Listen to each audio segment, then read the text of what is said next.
সুপ্রিয় দর্শক বন্ধুরা, শুরুতেই দেখে নেব আজকের সংবাদ শিরোনাম। কোনো রকম অপশক্তির কাছে মাথা নত নয়, তৃণমূল কংগ্রেসের প্রতিষ্ঠা দিবসে কি বার্তা মমতার? আঙুল নিচে নামিয়ে কথা বলুন, বদ্ধ ঘরে জ্ঞানেশ অভিষেকের তুমুল ঝগড়া। শাহ বললেন, মাঠে নেমে পড়লাম, সক্রিয় হয়েই নাম না করে শুভেন্দুকে খোঁচা দিলীপ ঘোষের। পাহাড়ে তুষারপাত, দক্ষিণবঙ্গে আরও বাড়বে ঠান্ডা, আজকের আবহাওয়ার খবর। দাবি না মানলে চূড়ান্ত ভোটার তালিকাও মানবে না তৃণমূল, দিল্লিতে নির্বাচন কমিশনে 2.5 ঘন্টা বৈঠক শেষে বিস্ফোরক দাবি অভিষেক বন্দ্যোপাধ্যায়ের। সুপ্রিয় দর্শক বন্ধুরা, এতক্ষণ শুনছিলেন আজকের সংবাদ শিরোনাম। এবার আসছি বিস্তারিত সংবাদে। তার আগে আপনার কাছে ছোট্ট একটি অনুরোধ, দয়া করে চ্যানেলটিকে সাবস্ক্রাইব করে আমাদের সঙ্গেই থাকুন। নতুন বছরের প্রথম দিন উৎসব মুখর গোটা বিশ্ব। কলকাতাতেও চলেছে দেদার ঘোরাঘুরি, খাওয়া দাওয়া। 1 জানুয়ারি বিশেষ দিন তৃণমূল কংগ্রেসেরও, কারণ এদিনই টিএমসির প্রতিষ্ঠা দিবস। সকালেই যা নিয়ে সোশ্যাল মিডিয়ায় বার্তা দিলেন মুখ্যমন্ত্রী মমতা বন্দ্যোপাধ্যায়। তৃণমূল কংগ্রেসের প্রতিষ্ঠা দিবসে সোশ্যাল মিডিয়ায় পোস্ট করেছেন মুখ্যমন্ত্রী মমতা। লিখেছেন, 1998 সালে আজকের দিনে মা মাটি মানুষের সেবার লক্ষ্যে তৃণমূল কংগ্রেসের পথচলা শুরু হয়েছিল। এই ঐতিহাসিক যাত্রার মূল দিশারি দেশমাতৃকার সম্মান, বাংলার উন্নয়ন ও মানুষের গণতান্ত্রিক অধিকার রক্ষা। আজও আমাদের দলের প্রতিটি কর্মী সমর্থক সেই লক্ষ্যে অবিচল এবং অঙ্গীকারবদ্ধ। কোনো রকম অপশক্তির কাছে মাথা নত নয়। সকল রক্তচক্ষুকে উপেক্ষা করেই সাধারণ মানুষের জন্য আমাদের সংগ্রাম আজীবন চলবে। 2026 সালে রাজ্যে বিধানসভা নির্বাচন, যে নির্বাচনকে ঘিরে উত্তাপ বাড়ছে। আসন্ন বিধানসভা নির্বাচনের আগে এসআইআর আবহে রাজ্যে চড়ছে রাজনৈতিক পারদ। 3 দিনের পশ্চিমবঙ্গ সফরে এসেছিলেন কেন্দ্রীয় স্বরাষ্ট্রমন্ত্রী অমিত শাহ। তৃণমূলকে নিশানা করেছেন তিনি। পাল্টা বাঁকুড়ার বড়জোড়ার প্রাক নির্বাচনী জনসভায় সুর চড়িয়েছেন তৃণমূল নেত্রীও। নিশানা করেছেন শাহকে। তার বিরুদ্ধে আক্রমণ শানিয়ে বলেছেন, একজন দুঃশাসন এসেছেন বাংলায়, ভোট এলে দুর্যোধন দুঃশাসনরা আসেন, ওদের চোখে দেখবেন, দু চোখে দেখলেই আতঙ্ক হবে। এই বুঝি কিছু ক্ষতি করতে এলো রে, দুঃশাসন বাবু এসেছেন, শকুনি মামার চেলা। যেমন তারা ঘুরে বেড়াচ্ছেন আর বলে বেড়াচ্ছেন বাংলায় 1.5 কোটি মানুষের নাম বাদ যাবে কেন? সারা জীবন বাংলায় থেকেছেন বাংলার ভোটার। জম্মু ও কাশ্মীরে কি অনুপ্রবেশ নেই? প্রশ্ন তুলেছেন মমতা। সেই সঙ্গে পহেলগাঁও ও দিল্লির লালকেল্লা হামলা নিয়েও বিজেপি ও শাহকে তীব্র আক্রমণ করেছেন তিনি। এবার আসা যাক পরবর্তী সংবাদে। কেন্দ্রীয় স্বরাষ্ট্রমন্ত্রী অমিত শাহ যখন কলকাতায়, তখন দিল্লিতে তৃণমূলের সর্বভারতীয় সাধারণ সম্পাদক তথা তৃণমূল কংগ্রেসের সাংসদ অভিষেক বন্দ্যোপাধ্যায় বুধবার সিইসি জ্ঞানেশ কুমারের ফুল টিমের সঙ্গে বৈঠক করে অভিষেক সহ তৃণমূলের 10 সাংসদের প্রতিনিধি দল। প্রায় 3.25 ঘন্টা ধরে চলে বৈঠক।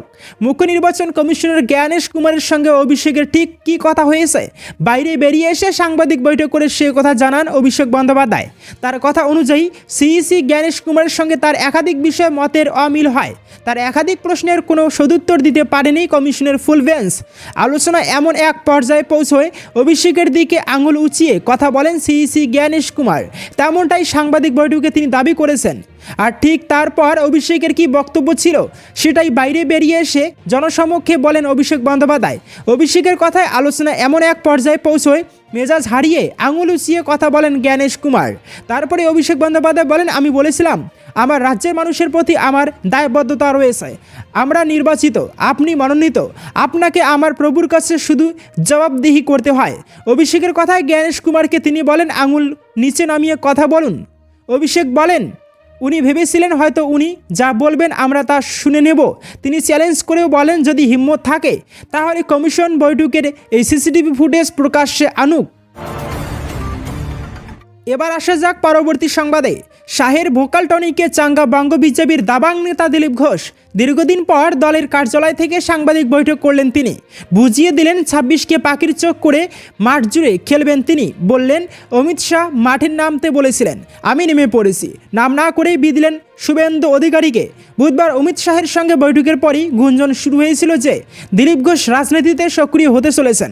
রাত পেরোতেই দেখা গেল সব মেজাজে প্রাক্তন সাংসদ। প্রায় 2.5 মাস পর বৃহস্পতিবার দুপুরে সল্টলেকে বিজেপির কার্যালয়ে যান দিলীপ ঘোষ। দীর্ঘক্ষণ বৈঠক করেন রাজ্য বিজেপি সভাপতি শ্রমিক ভট্টাচার্যের সঙ্গে। এরপরই কার্যালয় থেকে সাংবাদিক বৈঠক করেন তিনি। দলের মধ্যেই কোণঠাসা থেকে ফের সক্রিয়তা।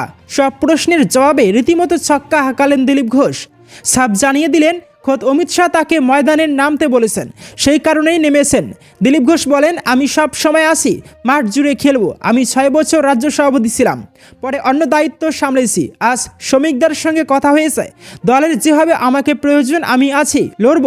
গত লোকসভা নির্বাচনে প্রচারে গিয়ে দলের কর্মীদের বিক্ষোভের মুখে পড়েছিলেন দিলীপ ঘোষ। তাকে কালো পতাকাও দেখানো হয়েছিল।